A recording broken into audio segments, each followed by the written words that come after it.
Building fires are tragedies that happen way too often in Vietnam, and after each one it appears that many opinions are circulated on social media about how to survive the event. Many of these opinions are incorrect, and some are just dangerous to attempt. At SSVN, we pass on the advice from competent firefighting agencies from around the world, from the US, from the UK, Germany, France, Japan, and Australia.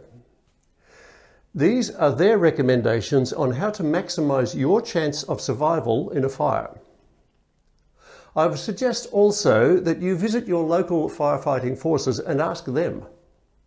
I'm sure they would be happy to give you good advice, as they know what their capabilities are, and they will be the people trying to rescue you.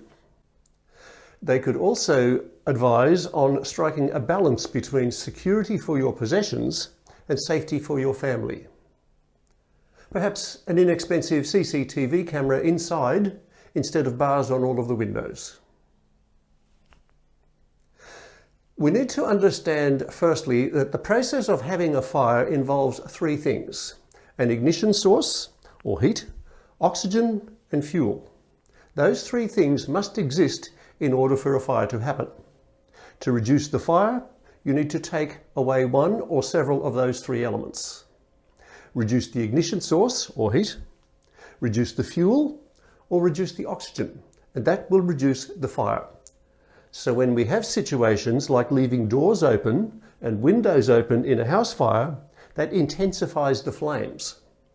That actually makes it worse. This is why firefighters throughout the world use water and foam to fight fires. The water reduces the heat and the foam takes away some of the oxygen, and that's why we must keep doors closed during house fires. So what do you do in a house or apartment building fire?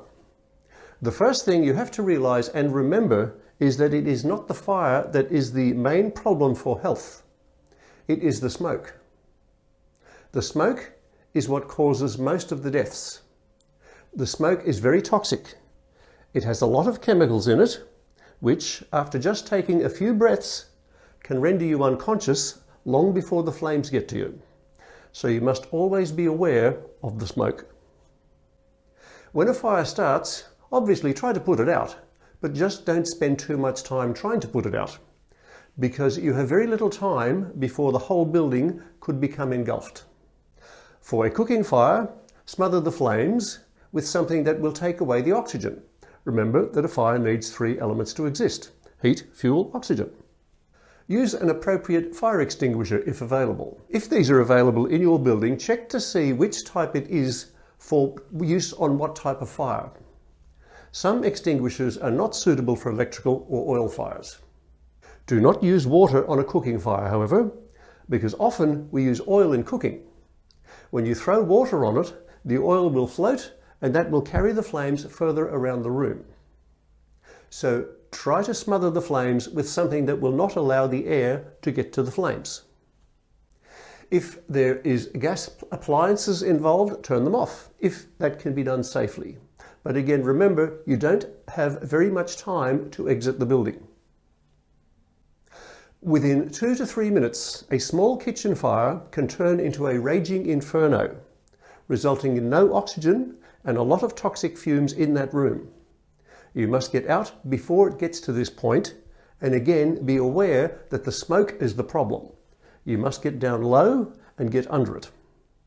If you cannot stand up and be underneath the smoke, then get down low, perhaps on all fours. If you have time, and again, don't spend too much time trying to make something, use a cloth of some description, a towel, a blanket, preferably wet, put it over your mouth and nose to try to keep some of the harmful particles out, and also cool the air. This will not keep out toxic gases, however, so get down low and go.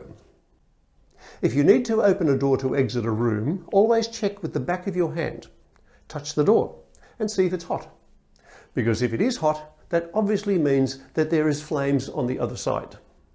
If you do open that door, the flames will come in. Find another way out of the room. If you cannot find another way out of the room, block the gaps under and around the door with wet towels, wet blankets, anything to prevent the smoke from coming in. But it is always a best option to know that you have 2 exits to every room.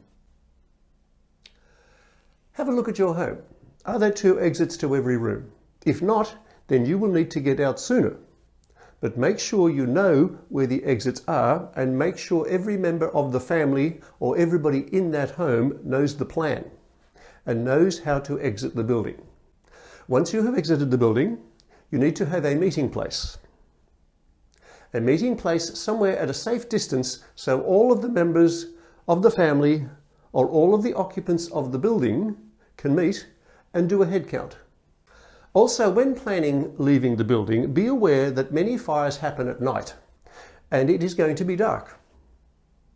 Plus, the electricity will be cut off, so you may be in darkness trying to leave. When you practice your plan with your family, try doing it with eyes closed and see how you can move around to the exit, because that could be what it will be like in a real fire emergency. If you live in an apartment building, there should already be a fire plan in place. You just need to find it. Usually it will be somewhere near the fire equipment, or somewhere near the elevators, or near the fire exits. Fire exits should be clearly marked and have emergency lighting, but sometimes that may not work. Again, be prepared to leave the building in the dark. Make sure the doors to the emergency exit actually open, but also make sure that they are not propped open. Fire doors are supposed to be self-closing, so you can go into the fire escape, but they close behind you. The reason for that is to stop the smoke spreading through the building and to stop oxygen feeding the fire. Make sure that there is nothing stored in the fire escapes. Check the doors that lead to outside of the building. Make sure they actually open. An emergency exit that is locked is not an emergency exit, it's a wall. So make sure it actually opens. They should open from the inside and not be able to be opened from the outside. So take the time to make a plan with your family and do it today. Don't leave it till tomorrow, because when the fire starts, that is not the time to be making the plan. As I said earlier, experts all over the world agree if we do these measures, it will maximize your chances of survival in a building fire. So please, make the plan now. Make sure your family knows the plan so that you and your family can be safe.